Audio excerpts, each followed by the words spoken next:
कर दी। हाँ। देखिए इसकी जो हेडिंग है अपन जो लास्ट में पढ़ रहे हैं पशुओं का मच्छर मध्यकाल या गर्भकाल सारणी। इस टेबल में मैंने सभी चीज आपको इंक्लूड कर दिया है।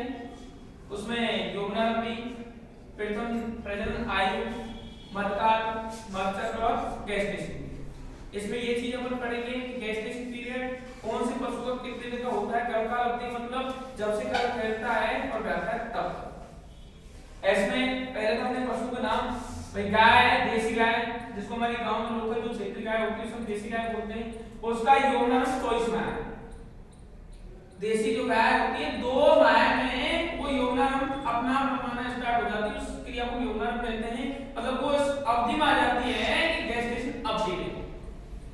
प्रथम प्रजनन आयु उनकी स्टार्ट जो होती है 36 से 40 माह और उसका जो मध्यकाल होता है वो 18 घंटे होता है।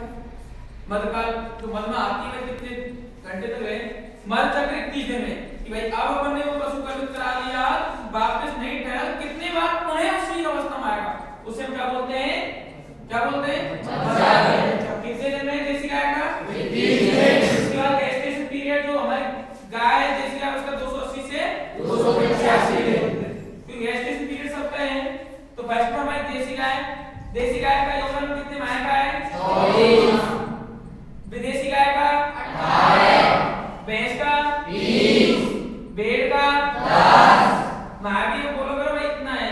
इसके बाद बकरी कितने माह है 12 माह, ऊंट का 36 से 42 माह, सुअर का 6 से 12 माह, घोड़ी का 18 से 24 माह। इसके बाद प्रथम प्रजनन आयु की पहली बार प्रथम जो प्रजनन योग्य जो आयु है उसकी है देसी गाय कितनी माह है 36 से 42 माह और इसके बाद विदेशी गाय कितनी माह है 24 से 30 माह, भैंसी कितना है 36 से 42 माह। समझ अच्छा ना। भेड़ में कितनी है 12 से 18, बकरी में 18 से 22, ऊंट में 40 से 48 माह और सुअर में 10 से 16 माह और घोड़ी में 30 से 40 माह। ऐसे मध्यकाल की जो अवधि होती है देसी गाय की जो अवधि है वो 18 घंटे। विदेशी गाय हम बोल सकते हैं या विदेशी गाय को हम संकर गाय बोल सकते हैं। किस नाम से संकर गाय। संकर उसे बोलते हैं जो दूध देने में ज्यादा होती है, ज्यादा दूध देती है, सब हाइब्रिड ब्रीड्स बोल सकते हैं, संकर गाय या विदेशी गाय बोल सकते हैं। उनका जो मध्यकाल है उनका 10 से 24, क्योंकि वास्तव में मध्यकाल सही संकर जो गाय होती है वो आपको कम समय लेती है। भाई हमारी देसी गाय तो 2, 2.5, 3 साल में रहेगी, लेकिन संकर गाय आपको जल्दी गर्भवती काल में आएगी और जल्दी करेगी।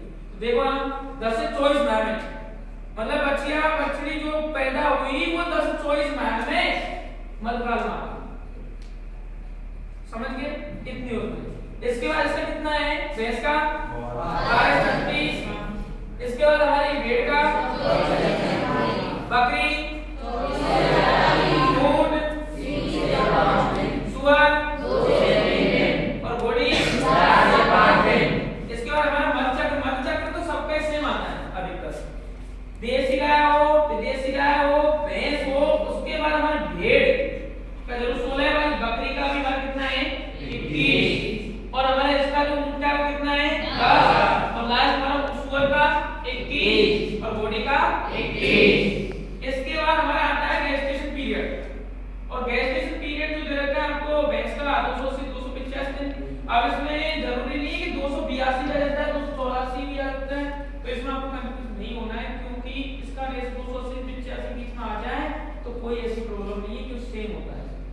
280 संकर हो चाहे हमारी बिना संकर हो तो गेस्टेशन पीरियड में तो फिक्स रहेगा। ये नहीं साहब इतना 6 महीने में आपने ब्याना है तो उसको 10 महीने तो टाइम लेगी।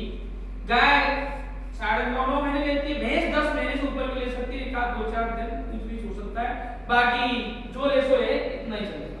हाँ 10-5 कोई 5-7 दिन का रेशो कुछ भी हो सकता है।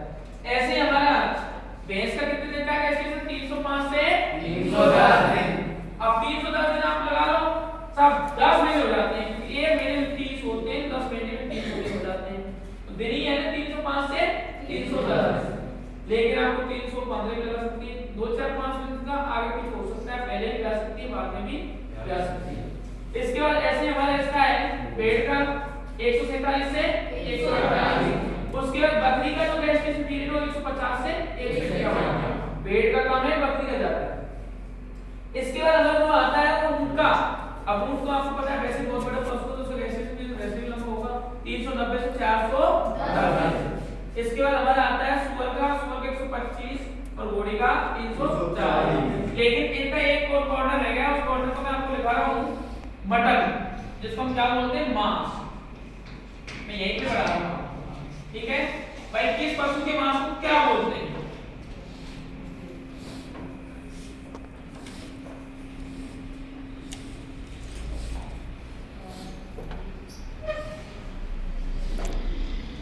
अब हमारा फर्स्ट पे जो गाय देसी उसके मांस को क्या बोलते हैं? बीफ। क्या बोलते हैं? बीफ। बीफ बोलते हैं। और इसके मांस को बीफ बोलेंगे।